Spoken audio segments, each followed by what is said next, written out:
အချစ်ရေးနဲ့အိမ်အောင်ရေးမှာပြဿနာတွေကိုဖြေရှင်းဖို့မကြိုးစားဘဲနဲ့ခဏခဏလစ်လျူရှုသွားခြင်းကဒီအချစ်ရေးတွေအိမ်အောင်ရေးတွေကိုအဆုံးသတ်သွားစေနိုင်တဲ့ဒီအန္တရာယ်ရှိပါတယ်ဆိုတော့မိတ်ဆွေအနေနဲ့ကိုယ့်ရဲ့အချစ်ရေးမှာဖြစ်ပေါ်လာတဲ့ပြဿနာလေးတွေကိုမဖြေရှင်းမဲနဲ့ကြော်သွားနေဖြစ်တယ်ဆိုလို့ရှိရင်တော့ဒီဗီဒီယိုကိုကြည့်တင်တယ်လို့ကျွန်မအနေနဲ့ပြောပြချင်ပါတယ်ကျွန်တော်တို့ပြဿနာတွေဖြစ်တဲ့အခါမှာတချို့ကဖြေရှင်းမှုကြိုးစားတယ်တချို့ကကြတော့ဒီလောက်ပဲထားလိုက်ပါတော့ဆိုပြီးတော့လစ်လျူရှုသွားကြတယ်ဆိုတော့လစ်လျူရှုလိုက်တာကဒီပြဿနာတွေပျောက်သွားတာမဟုတ်ဘူးကျွန်တော်တို့တနေ့ရမှာစိတ်ထဲမှာစိုင်ကိတစ်ခုအနေနဲ့ရှိနေတာဖြစ်တယ်ဆိုတော့ဒီလိုမျိုးလစ်လျူရှုတာကအဖြေလားဆိုကြည့်ကြရအောင်ကျွန်တော်တို့လစ်လျူရှုလိုက်တဲ့အခါမှာတယောက်ကိုတယောက်တော့ရန်ဖြစ်စကားများတာတွေမရှိတော့ဘူးတိတ်ဆိတ်နေကြတယ်ဘယ်သူမှမပြောတော့ဘူးဒါပေမဲ့အဲ့လိုတိတ်ဆိတ်နေတာကတကယ်တမ်းငြိမ်းချမ်းနေရလားဆိုတော့လုံးဝမဟုတ်ပါဘူးအပေါ်ရံမှာတော့ဘာမှမပြောဘူးလို့ရှိပေမဲ့စိတ်ထဲမှာတော့စိတ်ပြက်နေတာတွေသဘောမကျတာတွေစိတ်ကုန်လာတာတွေဖြစ်တတ်ပါတယ်ဒါကအရန်ကိုအန္တရာယ်ရှိပါတယ်ငါမပြောချင်တော့ဘူးကွာတော်ပြီထားလိုက်တော့တော်တော်လေးစိတ်ပြက်နေပြီဒါမျိုးတွေကျမတို့ပြောဘူးကြကြုံမှုကြလိမ့်မယ်ထင်တယ်နောက်တစ်ချက်ကပါလဲဆိုတော့ဒီလိုမျိုးလစ်လျူရှုလိုက်တဲ့အခါမှာဒီ emotion လို့ခေါ်တဲ့စိတ်ခံစားချက်တွေကိုလစ်လျူရှုပြစ်ကြတယ်ဆိုတော့တစ်ဖက်သားခံစားနေရတယ်ကိုအပြစ်လုပ်လိုက်တယ်တစ်ဖက်ကခံစားနေရတယ်ဒါတော့တစ်ဖက်ကအပြစ်လုပ်တယ်ကိုခံစားလိုက်ရတယ်ဒါပေမဲ့အဲ့ဒါကိုဘာမှမဖြစ်သလိုကြော်သွားလိုက်တဲ့အခါမှာခံစားရတဲ့သူဘက်ကဒီစိတ်ပိုင်းဆိုင်ရာစိတ်ဒဏ်ရာတွေဖြစ်လာတယ်ဆိုတော့အဲ့ဒီမှာကိုယ့်ရဲ့စိတ်ခံစားချက်တွေကိုတဖြည်းဖြည်းတိုက်စားနေတယ်လို့မျိုးခံစားလာရတယ်ဒါဟာရေရှည်မှာမကောင်းတဲ့လက္ခဏာတွေဖြစ်တယ်။အော် तू ပြစ်လောက်ထားပြီးတော့ခုကျ तू မဟုတ်တယ်လို့ပဲ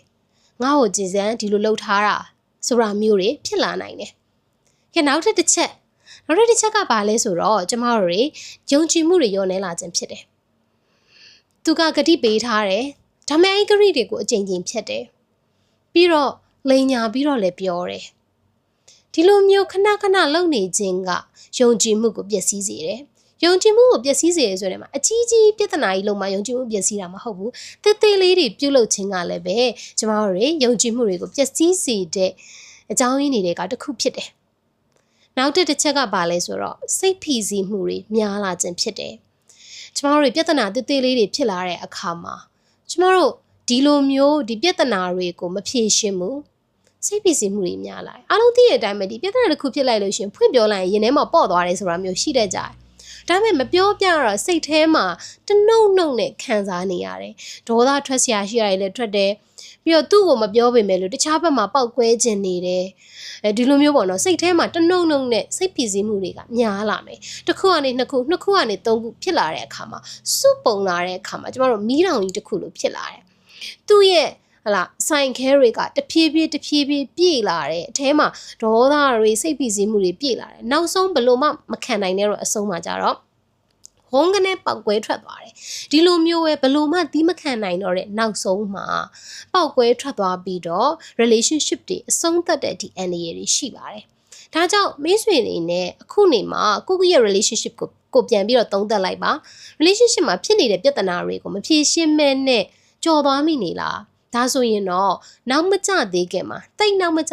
ပြန်ပြင်ဆင်ဖို့ကျွန်မအနေနဲ့ပြောချင်ပါတယ်ပြဿနာတွေရှိခဲ့ရင်ကျမတို့အချင်းချင်းတိုင်ပင်ညှိနှိုင်းဖြေရှာဖို့လိုအပ်ပါတယ်စကားတွေပြောကြမယ်ပြီးတော့နားထောင်ကြမယ်ကိုဘာတွေဖြစ်ချင်တာလဲကိုရဲ့ဆန္ဒတွေကဘာတွေလဲခံစားချက်တွေကဘာတွေလဲဆိုတော့တစ်ဖက်လူသိအောင်အေးစစ်စစ်ပြောပြမယ်တစ်ဖက်ကပြောပြတဲ့စိတ်ခံစားချက်တွေပြီးတော့သူ့ရဲ့ဒီလိုအပ်ချက်တွေသူ့ရဲ့ဆန္ဒတွေကိုလည်းကျမတို့နားထောင်ပြီးတော့နှစ်ယောက်သာတိုင်မင်နဲ့နားလည်မှုယူပြီးတော့ရှေ့ဆက်ကြမယ်ဆိုလို့ရှိရင် relationship ကတာယာချမ်းမြေမှာဖြစ်ပါတယ